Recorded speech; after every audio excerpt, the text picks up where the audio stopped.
Let's talk about when parents are disrespectful and what you can do about it.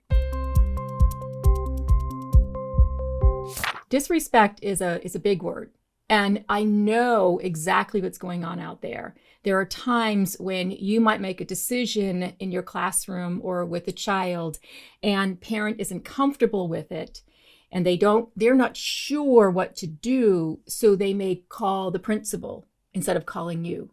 Sometimes you're the principal and the parent goes right to the superintendent. That feels disrespectful. Absolutely, hands down, feels like you've been disrespected. But if you could change your perception for just a moment and ask yourself, does the parent have the problem-solving skills, the ability, if you will, to give me a call and say, can we work this out? Maybe not.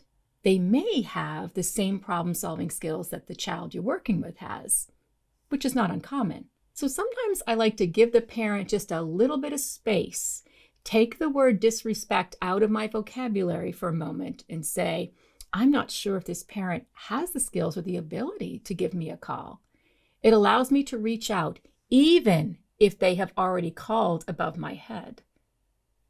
I can still reach out and say, hey, I understand you had a conversation with our principal. Let's touch base on this one again. I'm pretty sure we can work this out. And you might help them actually with the skills.